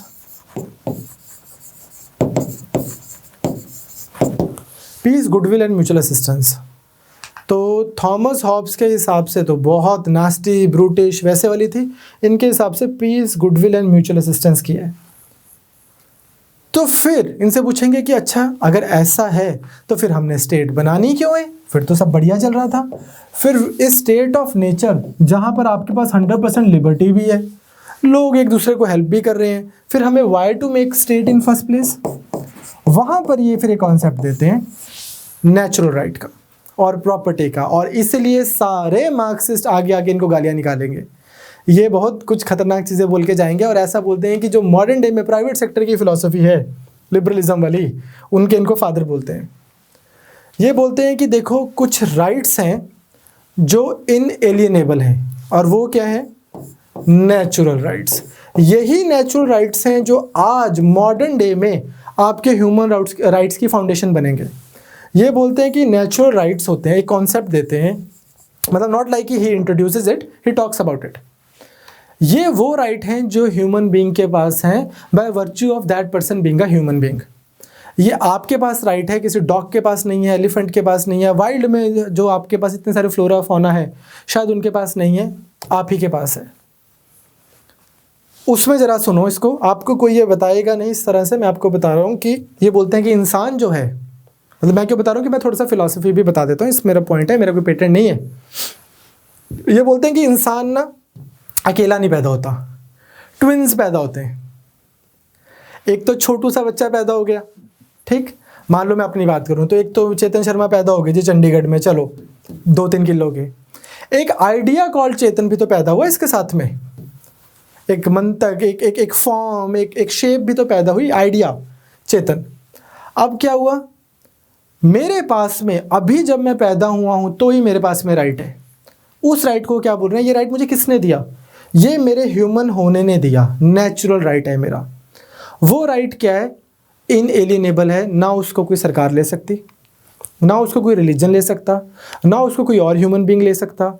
ये राइट्स कोई नहीं ले सकता, मैं खुद भी नहीं ले सकता। इसलिए आपको पता होगा कि कंट्रीज़ में ऐसे वाले रूल्स होते हैं कि अगर कोई सुसाइड अटैम्प्ट करे तो उसके ऊपर भी फिर केस चलता है, बिकॉज ये जो लाइफ है आपकी, ये नेचुरल, ये जो आपको डिविनिटी ने दी है, ये इसको आप नहीं ले सकते। Life, liberty and property, property को भी ये नेचुरल राइट्स में रखते हैं, और इसी पे हम मेन यहाँ से सारा इनकी सिग्निफिकेंस स्टार्ट होती है। तो ये क्या बोलते हैं, ये बोलते हैं कि यार इंसान के पास कुछ नेचुरल राइट्स हैं जो स्टेट ऑफ नेचर में भी थे। अब ऑब्वियसली नेचुरल राइट्स को लेकर थोड़ी बहुत इंटरप्रिटेशनल प्रॉब्लम्स हो जाती हैं। कई बार ऐसा होता है कि स्टेट ऑफ नेचर में वैसे तो सब कुछ हार्मनी में चल रहा था, सब कुछ हार्मनी में चल रहा है, लेकिन क्या हो जाता है कि कई बार एक इंटरप्रिटेशनल प्रॉब्लम्स हो जाती हैं। लड़ाई नहीं होती है, मतभेद हो जाता है। आई होप यू अंडरस्टैंड कि मतभेद, डिस्प्यूट हो जाता है, लड़ाई नहीं होती है। तो उस चीज़ से बाहर निकलने के लिए, ताकि सब कुछ सही रहे, तो इंसान ने क्या किया? Social contract. तो स्टेट ऑफ नेचर में इतनी दिक्कत नहीं थी, इनकन्वीनियंसेस थी। क्योंकि अगर मान लो 1000 लोग हैं, उनमें से 999 के अंदर तो रीज़न ही डोमिनेट कर रहा है, उसको अपना इंटरेस्ट भी पता है, उसको सामने वाले का इंटरेस्ट भी पता है। तो man has a reason, man also has passion, but कोई एक आधे पर्सन के साथ क्या होगा कि पैशन डोमिनेट कर गया। अब जब पैशन डोमिनेट कर गया तो हो सकता है वो गलत इंटरप्रिटेशन निकाल दे चीज़ों की, या फिर प्रॉब्लम क्रिएट करे। सो इस चीज़ का भी स्कोप ना रहे, इस चीज़ का भी स्कोप ना रहे, और एक भी व्यक्ति से प्रॉब्लम ना हो, इसलिए स्टेट ऑफ नेचर से हमने कॉन्ट्रैक्ट किया और हमने एक स्टेट बना ली। बिल्कुल सही, स्टेट में। लेकिन हॉब्स का क्या था कि बस सब लोग इकट्ठे हुए और कॉन्ट्रैक्ट हो गया और स्टेट आ गई। इनका है प्रोसेस, ये बोलते हैं 2 स्टेजेस। 2 स्टेजेस में कॉन्ट्रैक्ट हुआ है। स्टेज नंबर 1 में हमने क्या बनाई? Civil society. ये सब लोग इकट्ठे हुए और इन्होंने एक सिविल सोसाइटी बनाई, ऑर्गेनाइजेशंस बनी, इनफॉर्मल सिविल सोसाइटी। आप समझते हैं, आपको याद होगा Anna Hazare and this and that, और ये सब ने स्टार्ट किया था। या फिर आपके एनजीओज, आपका मीडियाज, आपके ऑर्गेनाइजेशंस बनी, ऑर्गेनाइजेशन बनाई। और स्टेज 2 में इसके बाद में क्या हुआ? सिविल सोसाइटी ने बनाई, स्टेज 2 में स्टेट। क्लियर? तो 2 स्टेजेस में इन्होंने कॉन्ट्रैक्ट करवाया। तो अब इससे क्या मतलब हो गया? जो सिविल सोसाइटी है किसने बनाई? वो लोगों ने बनाई। क्यों बनाई? क्योंकि वो स्टेट ऑफ नेचर में थे, उनको लगता था कि यार हमें एक ऑर्गेनाइजेशन चाहिए। तो आप खुद सोचो कि अगर सिविल सोसाइटी इतना फंडामेंटल इंस्टीट्यूट है कि सोशल कॉन्ट्रैक्ट का पार्ट बना दिया उन्होंने लिबरल डिस्कोर्स में। तो इससे क्या होगा, सिविल सोसाइटीज़ की भी सैंक्टिटी हो जाएगी। और आपको पता होगा आज भी ऐसा होता है कि यूनाइटेड नेशंस तक की डिबेट में या उनके इश्यूज़ में जो बड़ी बड़ी चीज़ें हैं वहाँ पर बड़े बड़े NGOs, बड़ी बड़ी ऑर्गेनाइजेशंस बैठती हैं। तो सिविल सोसाइटी जो है, NGOs, मीडिया, दिस दैट, उन सबको भी बहुत स्ट्रॉन्ग जस्टिफिकेशन दे जाते हैं थॉमस हॉब्स। तभी आप देखो कि लिबरल कंट्रीज़ में सिविल सोसाइटी बहुत स्ट्रॉन्ग है, बहुत स्ट्रॉन्ग है। USA की बात करें आप, UK की बात करो, ये जितने भी लिबरल कंट्रीज़ हैं, इवन इंडिया में for that matter civil society की अच्छी प्रेजेंस है। ऑन दी अदर हैंड से अगर कोई टोटलिटेरियन कंट्री हो, फॉर एग्जांपल कर्नल गद्दाफी के टाइम पर अगर हम लीबिया की बात करें या नॉर्थ कोरिया की बात करें या और कोई टोटलिटेरियन कंट्री की बात करें, तो आप देखें कि सिविल सोसाइटी वहाँ पर एब्सेंट है, उनके पास कोई राइट नहीं है। तो ये बोलते हैं कि जब भी ह्यूमन बींग्स इकट्ठे हुए तो उन्होंने क्या बनाई, पहले फर्स्ट कॉन्ट्रैक्ट का वो जो था रिजल्ट वो था कि सिविल सोसाइटी बन गई। सेकंड बनाई फिर हमने स्टेट। स्टेट क्यों बनाई, बोलते 3 कामों के लिए। पहला जिसको हम बोलते हैं लेजिस्लेटिव फंक्शन, दूसरा एग्जीक्यूटिव फंक्शन, तीसरा एडजुडिकेशन या जुडिशरी बोल दो। यही पिलर्स भी हैं 3, लेजिस्लेटिव, एग्जीक्यूटिव एंड जुडिशरी।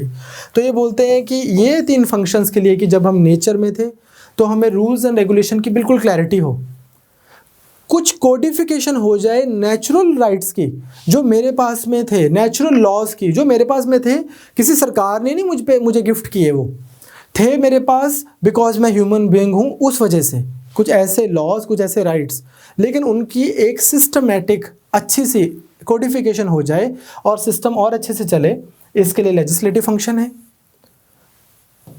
फिर उसकी राइट इम्प्लीमेंटेशन हो, उसके लिए एग्जीक्यूटिव फंक्शन है, और फिर उनकी एडजुडिकेशन हो जाए, उसके लिए जुडिशियल फंक्शन है। तो थॉमस हॉब्स ने क्या बोला था कि यार देखो, आपने क्या किया है, आपने बस एक राइट अपने पास रखा है, राइट टू लाइफ, बाकी सारे राइट आपने सरेंडर कर दिए। लॉक इसका उल्टा बोल रहे हैं, ये बोलते हैं कि राइट तो सारे हमारे पास है, हमने सिर्फ 3 राइट सरेंडर किए हैं। कौन कौन से 3 राइट सरेंडर किए हैं जो मेरे पास स्टेट ऑफ नेचर में थे, लॉ बनाने के, एग्जीक्यूट करने के और एडजुडिकेट करने के। ये 3 लॉज मैंने सरकार को दे दिए। सरकार जो है, द गवर्नमेंट जो अब बनाई गई है, ये कैसी बनाई गई है, ये अब एब्सोल्यूट गवर्नमेंट नहीं है। ये कैसी है, ये आपको वर्ड्स याद रखने की, लिमिटेड गवर्नमेंट है। लिमिटेड बाय व्हाट, एक सरकार को मैंने लिमिट कर दिया कि यार इतनी ही आपकी स्पेस है, इतने में ही आप काम कर सकते हो। वो कितनी स्पेस है, लिमिटेड बाय द कॉन्स्टिट्यूशन। बोला रिटर्न वो हुआ है, एग्रीमेंट हुआ है। Government has no original power, it has delegated power. Original power किसके पास है फिर, पीपल। लोगों ने ट्रस्ट बनाया है, पीपल आर ट्रस्टीज, गवर्नमेंट को वो ट्रस्ट बताते हैं। तो जब आप कोई ट्रस्ट बनाते हो तो वो क्या करेगी, उसके पास, जिसको हम बोलते हैं ना कि अमानत, कि सरकार के पास ये जो पावर्स हैं ये एक अमानत की तरह उन्होंने दी है लोगों ने। ऐसा नहीं है कि उनको मालिकाना हक दे दिया। इट्स नॉट लाइक कि गवर्नमेंट के पास में ओनरशिप है, ट्रस्ट है। Government is a trust, people are trustee. And trust कैसे काम नहीं कर सकता, a trust can not run against the wishes of the trustee. तो फिर इसका मतलब, अगर गवर्नमेंट ने कोई लॉ बनाए और लोगों ने उस पर अपना कंसेंट नहीं दिया, ठीक, लॉ है रिलेटेड टू लाइफ, लॉ है रिलेटेड टू लिबर्टी, लॉ है रिलेटेड टू प्रॉपर्टी, देन तो फिर लोगों के पास में रिवोल्ट करने का भी राइट है। So he is the one जो रिवोल्ट करने का राइट भी लोगों को दे के जा रहे हैं। कि अगर रेवोल्यूशन का मतलब ये नहीं है कि आपने जाके कत्लेआम मचा देना है, इट सिंपली मीन्स कि आप फिर गवर्नमेंट में चेंज ला सकते हो कॉन्स्टिट्यूशनल मेथड्स के थ्रू। क्लियर। तो रेवोल्यूशन का बस इतना मतलब है कि आप सरकार चेंज कर सकते हैं। अब सरकार इलेक्ट कैसे होती है, अब हमें ये तो पता लग गया कि 2 stages of social contract. Stage 1 में आपने सिविल सोसाइटी बना दी, सब लोग इकट्ठे हुए और एक सोसाइटी बना दी, एक ऑर्गेनाइजेशंस बना दी। सेकंड स्टेज में क्या हो रहा है, few people are being selected और elected to run the government. कुछ लोग जो हैं उनको इलेक्ट किया गया है सरकार को चलाने के लिए। कैसे, एब्सोल्यूट पावर उनके पास नहीं है जैसे हॉब्स दे रहे थे। ये क्या बोल रहे हैं, लिमिटेड पावर है थ्रू कॉन्स्टिट्यूशन। एक पेपर पे साइन होंगे, वहाँ पर लिखा होगा कि यार ये चीज़ें हैं जो सरकार कर सकती है। क्लियर। तो पहला और दूसरा आपको दोनों समझ आ गया। अब यहाँ पर एक और चीज़ बहुत बोलते हैं कि लेजिटिमेट सरकार कौन सी है। कर्नल गद्दाफी में ऐसी क्या खराबी है? बोलते बहुत अच्छा काम कर रहे हैं, लोगों के लिए कर रहे थे। मैंने जब अपनी ग्रेजुएशन की थी तो मेरे साथ में बहुत सारे लीबिया के स्टूडेंट्स पढ़ते थे। तो the kind of things that they would say कि यार हमें ये प्रोविजंस हैं, ये हमें सहूलतें हैं एंड देन सो ऑन। तो मुझे लगता था कि बढ़िया, इनका तो सही सिस्टम है। शायद हमारी कंट्री में बिकॉज वी गॉट, एक तो पॉपुलेशन ही माशाल्लाह 140 करोड़ है, तो इतना पॉसिबल ही नहीं हो पाता। But nonetheless may be are so called democratically elected government may not give that much और those many welfare scheme to people जितना कि पॉसिबली प्रॉब्ली कर्नल गद्दाफी दे रहे हो। लेकिन फिर खराबी क्या है वहाँ पर? And same can be said about so many other dictators as well.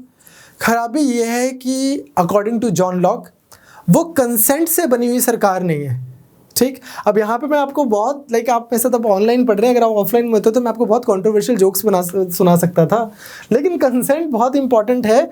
Non consensual कोई भी चीज़ कितनी भी बढ़िया हो, वो बढ़िया थोड़ी बोलेंगे उसको, कंसेंट बहुत इंपॉर्टेंट है। तो ये बोलते हैं कि कंसेंट होती है दो टाइप की। एक होती है, ये सुनना बहुत ज़रूरी है, आज मुझसे किसी ने किसी और कॉन्टेक्स्ट में डाउट भी पूछा था बच्चे ने, एक्सप्लिसिट। एक होती है एक्सप्लिसिट और एक होती है टैसिट। क्या मतलब है इस बात का, एक्सप्लिसिट और टैसिट कंसेंट का? मान लीजिए मुझे लगता है कि इंडिया में तो आम आदमी पार्टी आनी चाहिए, इंडिया में तो कांग्रेस की सरकार आनी चाहिए, ऐसा मुझे लगता था 2019 में मान लो, और मैं गया और मैंने जाकर कांग्रेस को वोट कर दिया। और मेरे साथ में मेरा एक दोस्त है, उसको लगता है इंडिया में तो मोदी जी की सरकार होनी चाहिए, एक स्ट्रॉन्ग गवर्नमेंट होनी चाहिए, बढ़िया गवर्नमेंट होनी चाहिए, क्लियर मेजॉरिटी। उन्होंने मोदी को वोट डाल दिया। अब जब इलेक्शंस का रिजल्ट आया और मोदी जी प्राइम मिनिस्टर बन गए, तो क्या हुआ? मोदी जी बने प्राइम मिनिस्टर। किसके? इनके भी और मेरे भी। ऐसा नहीं है कि वो बीजेपी सपोर्टर्स के प्राइम मिनिस्टर हैं, ऐसा नहीं है कि राहुल गांधी जी जो हैं वो सिर्फ मेरे ही, अगर वो मान लो लीडर ऑफ अपोजिशन होते तो वो मेरे ही लीडर ऑफ अपोजिशन हैं। जिस सरकार को आप चुनते हो, जो मेजॉरिटी है उनका एक्सप्लिसिट कॉन्सेंट है उस चीज़ को लेकर, जो मेजॉरिटी है उसका भी टैसिट कॉन्सेंट है कि हाँ मैं इस बात को मानूंगा ना। इनफैक्ट अगर आप देखेंगे थर्ड वर्ल्ड कंट्रीज में डेमोक्रेसी इतनी सक्सेसफुल नहीं रही, पर इंडिया में रिलेटिवली फिर भी डेमोक्रेसी सक्सेसफुल रही है, चाहे with all it's flaws. Procedurally तो हमारे यहाँ पे तानाशाही या मिलिट्री कूज या फिर ये सब चीज़ें नहीं हुई। ठीक, बहुत सारी कंट्रीज ऐसी हैं जो इंडिया के आसपास ही 2 दिन पहले, 5 दिन बाद, 2 साल पहले, 2 साल बाद आज़ाद हुई हैं, और वहाँ पर हार्डली एक आधी बारी ऐसा हुआ होगा कि एक सिटीजन्स ने इलेक्ट की हुई सरकार को दूसरी डेमोक्रेटिकली इलेक्टेड गवर्नमेंट को सौंपी हो बागडोर की, लो अब हम आप चुनाव हो गया, अब आप आ जाओ। क्या हो रहा था? या असैसिनेशन हो जाते हैं, या फिर मिलिट्री कू हो जाता है, या फिर कुछ और हो जाता है, बड़ा रेयर होता है। इंडिया में इसके सक्सेसफुल होने का कारण क्या है कि शुरू से ही एक सिविलियन सुप्रीमेसी और एक टैसिट कॉन्सेंट का स्ट्रॉन्ग आइडिया एक डेवलप हो गया कि मैं जनसंघ से हूँ मान लो, और मुझे बिल्कुल पसंद नहीं आ रही कांग्रेस की सरकार, और मुझे इंदिरा गांधी जी बिल्कुल पसंद नहीं आ रहे, तो भी प्रधानमंत्री तो है ही हमारी, हम पूरा आंदोलन करेंगे उनके खिलाफ, बट वही प्रधानमंत्री है। वैसे ही मान लो मैं कांग्रेस से हूँ, मुझे मान लो मोदी जी नहीं पसंद आ रहे, तो भी प्रधानमंत्री हैं, चुनाव होगा तो हम उनके अगेंस्ट वोट करेंगे। बट टैसिट कॉन्सेंट इंडिया में स्ट्रांग रही है, ऐसा मुझे लगता है। I could be wrong. Having said that, इसमें क्या है, ये बोलते हैं कि कंसेंट से आई हुई सरकार है, मेजॉरिटी अपना एक्सप्लिसिट कंसेंट दे देती है, और ये माना जाता है कि माइनॉरिटी का इम्प्लिसिट या टैसिट कंसेंट है। और पर्पस क्या है कि हर किसी का चाहे टैसिट या एक्सप्लिसिट कंसेंट तो है, इसलिए ये एक लेजिटिमेट सरकार है। अगेन आपको समझना है कि ये करना क्या चाह रहे हैं, कि लोग इतने बुरे नहीं हैं। स्टेट ऑफ नेचर में भी पीस था, कोऑपरेशन था, म्यूचुअल असिस्टेंस थी, म्यूचुअल कोऑपरेशन था। कभी कभार इश्यूज हो जाते थे, और एक ह्यूमन बीइंग में all said and done with all the reasons there is this iota of passion, वो कभी हावी ना हो जाए और प्रॉब्लम ना हो जाए, तो लेजिस्लेटिव, एग्जीक्यूटिव और एडजुडिकेशन के राइट्स जो हैं वो सरेंडर करके हमने सरकार बना दी। 2 स्टेजेस में पहले सिविल सोसाइटी बनाई, तो अब आप ये देखो सिविल सोसाइटी बनाई है, वो सरकार ने नहीं सिविल सोसाइटी बनाई, it is not the government, of India, अगर हम इंडिया की बात करें, ये बोल रहे हैं कि ऐसा नहीं है कि भारत की सरकार ने बोला कि लो एनजीओज बना लिया करो, ये लो सेल्फ हेल्प ग्रुप्स बना लिया करो, ये लो ये बना लिया करो यूनिवर्सिटीज़, ये लो मीडिया बना लिया करो, ये लो न्यूज़पेपर्स की एसोसिएशन बना लो। ऐसा नहीं हुआ। अकॉर्डिंग टू थॉमस हॉब्स क्या हुआ, लोग इकट्ठे हुए, उन्होंने बोला आओ मीडिया बनाए, आओ एनजीओज बनाए, आओ सेल्फ हेल्प ग्रुप्स बनाए, आओ सिविल सोसाइटी की ये ऑर्गेनाइजेशन बनाए। तो फिर उसके बाद बोला आओ सरकार बनाए।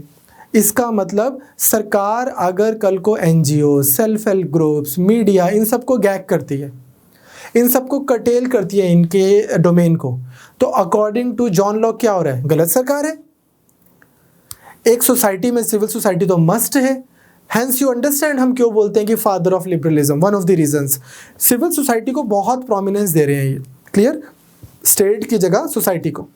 और स्टेट तो लिमिटेड है भाई, कॉन्स्टिट्यूशन से, आइन से, संविधान से उसको वो किया हुआ है, कटेल किया हुआ कि इसी के अराउंड आपको रहना है, डेलीगेटेड पावर्स हैं। अब इसके बाद में हम एक चीज़ समझते हैं कि ये जो स्टेट है किस लेवल तक के लॉज बना सकती है। यहाँ पर आपको एक आइडिया आपको समझना है, वो है इनका आइडिया ऑफ नेचुरल लॉ, जो हमने बात भी की थी अभी थोड़ी सी, कि किस तरह से वो लॉज मेरे ऊपर लगते हैं जब सरकार के नहीं है, वो नेचर के हैं, by like I being a human being. At the same time natural rights, मेरे पास में जो राइट्स हैं वो एक नेचुरल राइट्स हैं, उसमें इन्होंने इंक्लूड किया प्रॉपर्टी। इसको आप ज़रा इस तरह से देखें कि मान लो ये एक पेड़ है, इस पेड़ के ऊपर एक आम लगा हुआ है। ये पेड़, ये ज़मीन किसी की प्राइवेट प्रॉपर्टी नहीं है, एक आम लगा हुआ है। ये किसका आम है, किसी का नहीं, बस एक आम है। मैं इस पेड़ पे चढ़ा, मैंने इस आम को तोड़ा और अब ये आम यहाँ पड़ा है। अब अकॉर्डिंग टू जॉन लॉक ये मेरा आम है, पर्सनल मेरी प्रॉपर्टी है। क्यों? क्योंकि क्या हुआ, ये बोलते हैं कि जो गॉड है ना, ईश्वर, भगवान, जो भी आप इसको बोलना चाहते हो, सुप्रीम पावर, गॉड ने क्या किया कि शुरू में सब कुछ कॉमन टू ऑल था, पूरी दुनिया सबके लिए इक्वली बनाई, मैन को भी इक्वल बनाया है, सब लोग बराबर है। जब उन्होंने ये बनाई उसके बाद में क्या हुआ, एक इंसान है लेकिन जो उसके अपना, उसका एक जो उसका माइंड है, उसका जो दिमाग है, उसके जो लिम्स हैं, उसका जो वो है वो प्राइवेट है, वो उसकी प्राइवेट प्रॉपर्टी है। इस प्राइवेट प्रॉपर्टी से मैं अगर कोई चीज़ बनाता हूँ वो भी मेरी प्राइवेट प्रॉपर्टी हो जाती है। तो अब जब मैं इधर गया और मैंने ये आम तोड़ के यहाँ पे ले आया, तो इस आम के ऊपर लग गई है मेरी लेबर, मेरा एफर्ट। ये एक ऑब्जेक्ट था जो नेचर ने दिया था, जिसके ऊपर मेरी तो लेबर लग गई। तो इन अदर वर्ड्स, कोई भी natural object plus human labour, ये क्या हो जाती है, प्राइवेट प्रॉपर्टी। ये सरकार के आने से पहले वो बोलते हैं कि इंसान के पास थी। जब कोई नहीं था और मैं कोई आम तोड़ के लाता था, वो मेरा ही होता था यार, वो मेरी प्राइवेट प्रॉपर्टी थी। दिस इज़ नॉट समथिंग जो सरकार ने मुझे दी है। जब कोई नहीं था और कोई डिमार्केशन लैंड की नहीं हुई थी और एक कोई पीस ऑफ लैंड था, उस पर मैंने जब झाड़ू लगाया था और मैं उस पर बैठ गया था, वो मेरी थी। क्यों? क्योंकि वो पीस ऑफ लैंड तो था, वो तो कॉमन था, भगवान ने, गॉड ने सबको दिया था, लेकिन वहाँ पर उसके बाद सफाई करने के बाद वो मेरी हो गई, मेरी लेबर लगी है उसके ऊपर। अब इसमें देखो कितने सारे आप फ्लॉज ढूंढ सकते हो। पहला फ्लॉज तो ये कि मान लो मैंने झाड़ू लगाया, मेरी हो गई, कोई और ने आके झाड़ू लगी हुई जगह के ऊपर अगर 4 फूल लगा दिए तो वो उसकी हो गई। तो फर्स्ट जिसने किया है, कितना ये first come first serve basis वाली बात हो गई इनकी, ठीक। बट एनीवेज अभी हम इनकी कमियां नहीं तलाशेंगे, वो बाद में देखेंगे, एक बार हम समझ लेंगे बोल क्या रहे हैं। तो ये क्या बोलते हैं कि यार ये हो गई पर्सन की लेबर। अब इसी तरह से प्रॉपर्टी भी जो है वो एक इंडिविजुअल की होती है, ठीक, और वो उसका नेचुरल राइट है। तो सरकार क्या नहीं ले सकती, सरकार के पास पूरा राइट है लॉ बनाने का, एग्जीक्यूट करने का, एडजुडिकेट करने का। बट क्या नहीं कर सकती सरकार? लोगों की लाइफ नहीं ले सकती, लोगों की लिबर्टी नहीं ले सकती, लोगों की प्रॉपर्टी नहीं ले सकती, क्योंकि इन्हीं चीज़ों की सेफ्टी के लिए, इन्हीं की रक्षा के लिए, इसी की प्रोटेक्शन के लिए तो सरकार बनाई है। क्लियर? प्रॉपर्टी भी यहाँ पे इन्होंने इंक्लूड कर दे। His idea of property. तो ये कहते हैं कि प्रॉपर्टी का ओरिजिन कहाँ से हुआ, बोलते हैं initially property was held in common, सबके पास कोई किसी का कुछ वो नहीं था, किसी कोई प्राइवेट प्रॉपर्टी नहीं थी। फिर वो लोग जो हार्ड वर्किंग थे उन्होंने क्या किया, उन्होंने मेहनत की, अपनी लेबर लगाई चीज़ों में, और उससे उन्होंने चीज़ों को अपना नाम दिया, अपना टैग लगाया, उनका कुछ एफर्ट उस पर इन्वॉल्व था।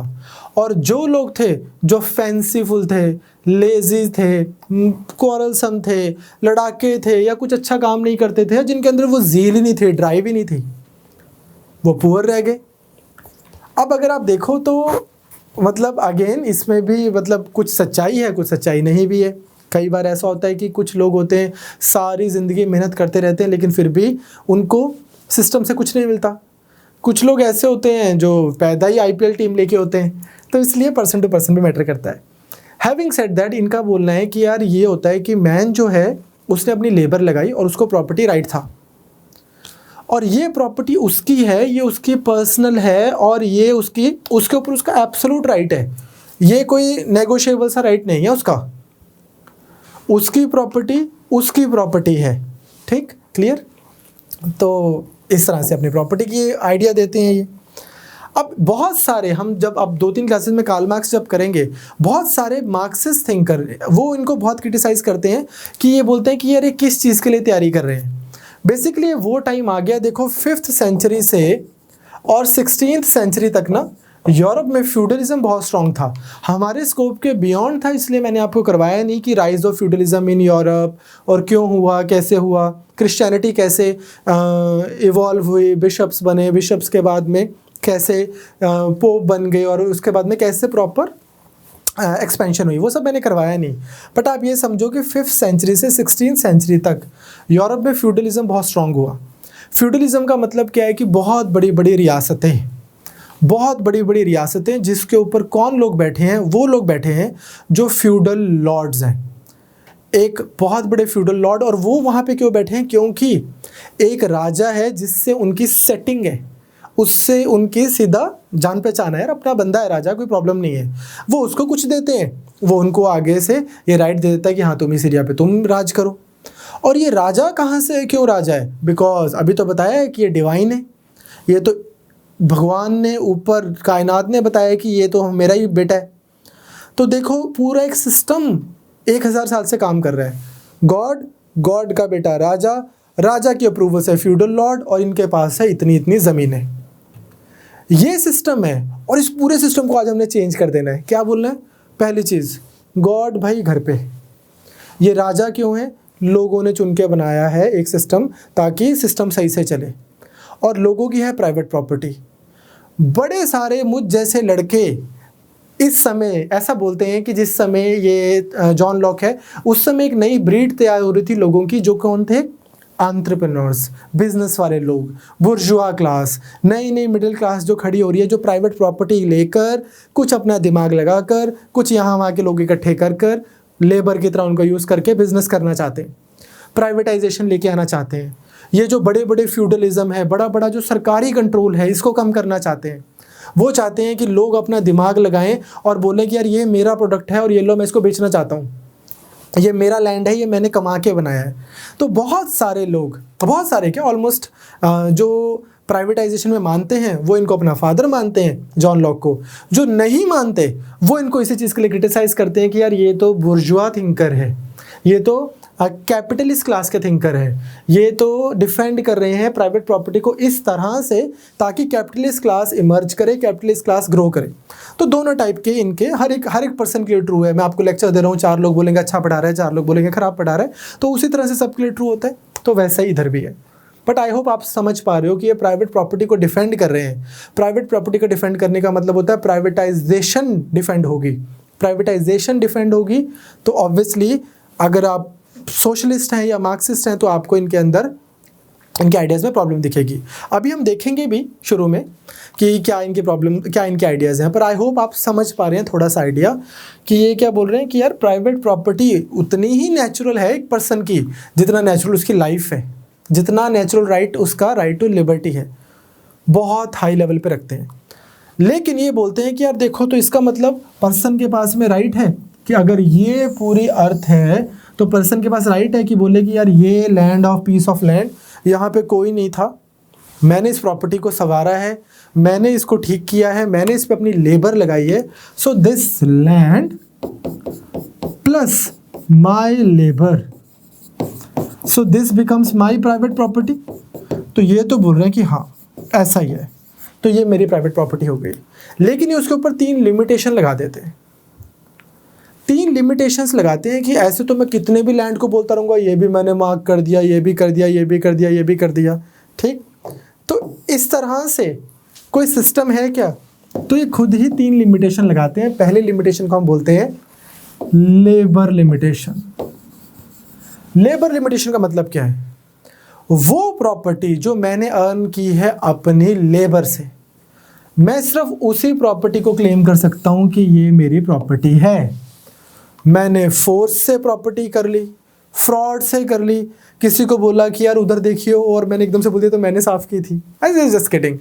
मतलब पॉइंट है इसकी, फ्रॉड, फोर्स, डिसीट, इन चीज़ों से जो मैंने प्रॉपर्टी एक्वायर की, अर्न की, ये नहीं करनी चाहिए, ठीक। अच्छा नहीं होता, गलत बात होती है। तो पहला है लेबर लिमिटेशन। दूसरा ये बोलते हैं सफिशिएंसी लिमिटेशन। सफिशिएंसी लिमिटेशन भी एक ऐसी लिमिटेशन कि God has given you property to enjoy, ठीक, लेकिन उतना जितना आपके लिए सफिशिएंट है, बस उतना। नाउ इस लिमिटेशन में देखो कितनी प्रॉब्लम है।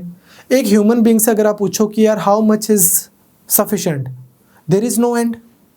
इंसान को तो कोई एंड ही नहीं है उसके डिज़ायर्स का, उसको लगता है मुझे और मिल जाए, और मिल जाए, और मिल जाए। जस्ट द फैक्ट कि there are so many people out there who are like multi billionaire and then yet they are working to acquire more and more, tells you a lot about like the nature of human beings कि हमें और ज़्यादा चाहिए। तो sufficiency limitation जो है otherwise ये बहुत ज़्यादा रिलाई कर रही है आपकी नेचर के ऊपर, आपकी खुद की विजडम के ऊपर, आपकी अच्छाई के ऊपर। लेकिन इन्होंने लिमिटेशन एक ये दी है।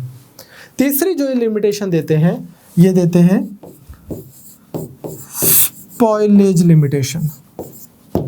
स्पॉइलेज लिमिटेशन का मतलब क्या है? ये बोलते हैं कि God has given you the property to enjoy, not to spoil. आप इस तरह से नहीं प्रॉपर्टी को रख सकते कि यार पड़ोसी भी उसको यूज ना कर सके। The God has not created the earth for you to spoil. उन्होंने क्रिएट की है ये for you to enjoy, for you to like you know maximize your pleasure and so on. तो ये बोलते हैं कि वैसे तो प्राइवेट प्रॉपर्टी हो जाएगी पर्सन की अगर कोई भी पीस ऑफ लैंड है और उसने अपनी लेबर दी, कोई भी ऑब्जेक्ट है और उसने अपना लेबर उस पर लगा दी। बट वो, और ये राइट सिर्फ ह्यूमन बींग्स को है माइंड यू। मतलब अगर से मान लो आप जंगल में घूम रहे हो और एक कोई आवारा कोई कुत्ता है, डॉग, उसके सिर पे कोई सोने का ताज पड़ा है या कोई से मान लो झुमकियाँ लेके लगा के घूम रहा है और वो किसी की क्लेम नहीं है और मैंने उसको ले लिया। वो आवारा कुत्ता है, किसी का प्राइवेट कुत्ता नहीं है, उसके ऊपर की झुमकी के ऊपर किसी का नाम नहीं लिखा हुआ और मैंने उसकी झुमकी उतार के अपने पास रख ली। तो वो जो डॉग है वो मेरे ऊपर केस नहीं कर सकता कि यार ये देखो इसने मेरी प्रॉपर्टी चुरा ली, ये तो मेरा गोल्ड था, मेरी झुमकियाँ थी या मेरा ताज था। ह्यूमन बींग्स तो कर सकते हैं। आप कोई लड़का अगर कोई iPhone 13 लेके घूम रहा है और मैंने उसका खींच लिया तो वो तो मेरे केस करेगा। ये ह्यूमन बींग्स के लिए एक वो सिचुएशन है कि आपने अपनी लेबर लगाई और आपकी प्राइवेट प्रॉपर्टी हो गई और ये ही राइट चीज़ है, ऐसा वो बोल रहे हैं। तो इन्होंने निज़ाम, पूरी situation, the whole paradigm shift जिसको हम बोलते हैं वो कर दिया कि सरकार के सर पे बिठा दिया, सरकार को ही पहले बना दिया no divine any more, it is a man made entity, number 1। Second thing, जो ऊपर बैठा हुआ है वो कोई ऊपर से नहीं आया है, कोई आमद नहीं हुई है, क्या है, लोगों ने चुन के भेजा है और जो भेजा है उसके पास कोई एब्सोल्यूट राइट नहीं है। क्या है, 3 राइट से ट्रांसफ़र हुए थे। राइट टू मेक लॉज जो आप पार्लियामेंट में बना लेते हो, राइट टू एग्जीक्यूट जो आप पुलिस और बाकी एजेंसीज के थ्रू एग्जीक्यूट करवा लेते हो, एंड राइट टू एडजुडिकेट जो आप कोर्ट्स में एडजुडिकेट कर देते हो। बस बाकी इंडिविजुअल सुप्रीम है। क्लियर? और प्रॉपर्टी जो है वो ट्रांसफ़र नहीं हुई थी, वो इंसान की पर्सनल है। तो यू सी अमेरिका को मैंने क्यों शुरू में बोला था कि America is very close to Lockean idea. वहाँ पर बहुत फ्रीडम है एक इंडिविजुअल जो इन्जॉय करता है कंपेयर टू, जैसे हर चीज़ के अंदर नेशनलाइजेशन नहीं करते हैं वहाँ पर। क्लियर? सो आपको ये भी समझ आ गई होंगी इनकी 3 लिमिटेशन जो इन्होंने दी हैं। तो सरकार इसका मतलब ये कैसे देख रहे हैं गवर्नमेंट को? नाइट वॉचमैन की तरह देख रहे हैं कि यार जिसको आने वाले टाइम में हम देखेंगे एडम स्मिथ जैसे लोग बोलेंगे कि नेसेसरी इविल की तरह देख रहे हैं, कि ऐसा नहीं है कि यार इतना ना सबको not like everybody was so passionate and everybody was, सबको उत्साह था और पूरा चाव चढ़ा था कि आओ यार सरकार बनाए, यार एक प्रॉब्लम थी उसके लिए स्टेट बनानी पड़ेगी तो चलो बना लें। ठीक, तो बहुत सारे लोग हैं जो दोबारा इसके बारे में बात करते हैं कि यार देखो मिनिमल स्टेट जो है, एक हम थिंकर करेंगे आगे जाकर, काफ़ी आगे जाकर थ्योरी करते हुए, रॉबर्ट नोजिक। तो नोजिक सेज कि यार ये मिनिमल स्टेट जो लॉक बोल रहे हैं, it is inspiring, it is right, एकदम सही चीज़ बोल रहे हैं ये। ठीक, क्लियर? अब इसके बाद में आता है इनका idea of toleration. Toleration India में बहुत आजकल आइडिया ये हिट हुआ है कि अरे टॉलरेशन कम होती जा रही है, टॉलरेंट नहीं है, टॉलरेंट नहीं है। अगेन मैं आपको एक बात बताना चाहता हूँ, सिर्फ आपको इसलिए मैं ये बातें बता रहा हूँ सो दैट कि हमारा जो पॉलिटिक्स को लेकर जो हमारा व्यू पॉइंट है वो बहुत लोकलाइज ना रहे। कोई सरकार अच्छी है बुरी है, इसके लिए आज के डेट में ना सोशल मीडिया, मतलब I am not on any of them but I know that social media जो हैं वहाँ पर बहुत ज़्यादा पोलराइजेशन हुई है, अनप्रेसिडेंटेड, या कोई ऐसे हैं जिनको लग रहा है कि सब कुछ अच्छा है बिकॉज ये वाली सरकार है, या कोई ऐसे हैं जिनको लग रहा है सब कुछ बुरा है बिकॉज ये वाली सरकार है। तो मैं आपको छोटा सा एक एग्जांपल बताना चाहता हूँ कि एक बार राजीव गांधी जी की सरकार थी और किसी पर्सन ने पूछा कि जो ये आर्मी का बजट है, 1980s की बात है कि आर्मी का बजट है, इस पर डिस्कशन हो जाए। तो राजीव गांधी जी ने बोला कि जो पर्सन को आर्मी के बजट के बारे में डिस्कशन करनी है वो देशद्रोही है। तो ये कोई ऐसी चीज़ नहीं है कि जो आजकल हम बोलते हैं ना कि यार हम कुछ भी बोलोगे तो देशद्रोही बोल देंगे, ये ऐसा नहीं है कि जो आज ही हो रहा है। It has always been the case, number 1।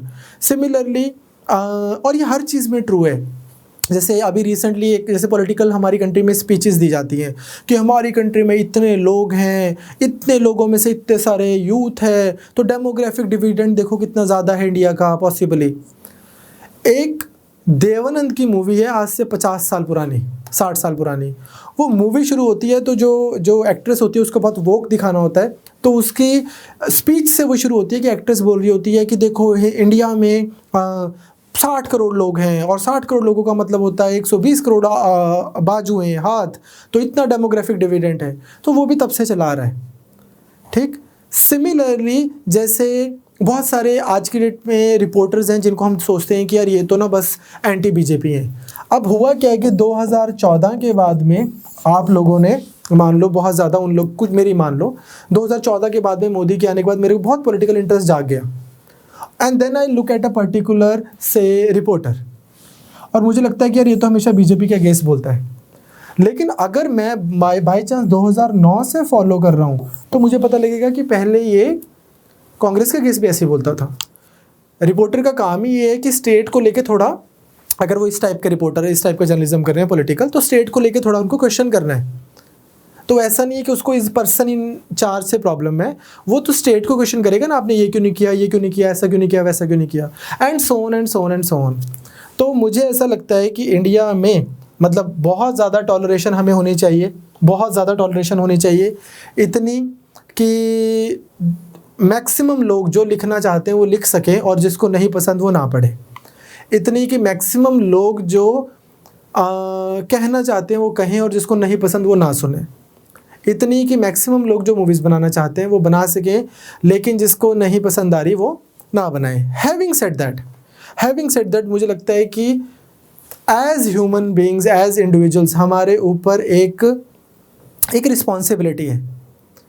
मुझे लगता है कि मेरे पास, मतलब मैं एग्ज़ाम के पॉइंट ऑफ व्यू से आपको बता रहा हूँ, मेरे पास 1 करोड़ तरीके हैं अपने आप को एक्सप्रेस करने के। उन 1 करोड़ तरीक़ों में से इफ़ आई चूज़ कि यार मैं तो प्रॉफिट मोहम्मद का कुछ उल्टा सीधा कार्टून बनाऊंगा, तो वो मतलब सेंसिबल चीज़ नहीं लगती मेरे को हमारी कंट्री के पॉइंट ऑफ व्यू से, ठीक। या फिर मैं MF हुसैन हूँ और मुझे लगता है कि मेरी क्रिएटिविटी तो तभी निकलेगी जब मैं दिखाऊंगा किसी हिंदू गॉडेस को in the worst form possible. So toleration जो है वो होनी चाहिए सरकार के पॉइंट ऑफ व्यू से। JS मिल हमारे अब 2 थिंक इनके बाद में हम करेंगे थिंकर, वहाँ पे हम बहुत ज़्यादा freedom of speech and expression की बात करेंगे। यहाँ पर जो टॉलरेशन जो है इनकी थ्योरी जो है इसमें मेरे को पर्सनली एक कमी नज़र आती है, वो मैं आपको बता भी दूंगा। इनका एक ऐसे है जो बोलता है लेटर कंसर्निंग टॉलरेशन। तो मेरा मतलब पुराने आर्गुमेंट से मेरा मतलब था कि आइडियली तो फ्रीडम होनी चाहिए, पर जिनको फ्रीडम मिल रही है उनके अंदर भी एक प्रॉपर्टी होनी चाहिए कि क्या मेरी फ्रीडम का मतलब ही ये है कि मैंने दूसरे वाले को बस जान के सेंसेशनलिज्म के लिए परेशान करना है, ठीक। एनीवेज, तो हम सब एक दूसरे की रिस्पेक्ट करें, प्यार करें एंड पॉलिटिकल साइंस पढ़ें। टॉलरेशन में क्या बोलते हैं लड़ना नहीं चाहिए। रिलीजियस बिलीफ्स को लेकर हमें टॉलरेंट रहना है। कौन कैथोलिक है, कौन प्रोटेस्टेंट है, कौन क्रिश्चियन है, कौन इस्लामिक है, आपको समझना ना। यूरोप की हिस्ट्री, क्रूसेड्स की हिस्ट्री चली आ रही है कब से, तो वहाँ पर ये बोलता है कि यार किसी को भी किसी एक फेथ के लिए कंपेल नहीं करना चाहिए। एटलीस्ट स्टेट तो बिल्कुल कंपेल ना करे। State should have free man in religious matters, मतलब कि फ्रीडम ऑफ रिलीजन होनी चाहिए। In the matter of hearts, in the matter of soul, God does not appoint a magistrate. अगर मेरा किसी चीज़ में फेथ होगा, आप मुझे समझाएंगे या मुझे पता ही है और मेरा फेथ होगा तो मैं मान लूँगा। किसी को ज़बरदस्ती फोर्स के थ्रू कन्विंस करना, कंपेल करना कि अपने वो चेंज कर दो, बिलीफ सिस्टम चेंज कर दो, इसको ये सही नहीं मानते। ये बोलते हैं कि रिलीजन के उस पर स्टेट जो है वो बहुत टॉलरेंट होनी चाहिए। बहुत अच्छा लग रहा है, बहुत अच्छा लग रहा है यहाँ तक तो। लेकिन यहाँ पर आकर ही बस एक थोड़ी सी प्रॉब्लम हो जाती है। क्या बोलते हैं, लेकिन एथिस्ट नहीं। अगर कोई पर्सन बोल रहा है कि यार मैं किसी में भी नहीं मानता, क्रिस्टोफर हिचिंस ऑफ द वर्ल्ड से इनको प्रॉब्लम हो जाएगी। तो बोलते हैं कि नहीं यार, क्यों? क्योंकि बोलते हैं कि यार आपको जो पूरी सोसाइटी है, सोसाइटी किस चीज़ पे बेस्ड है।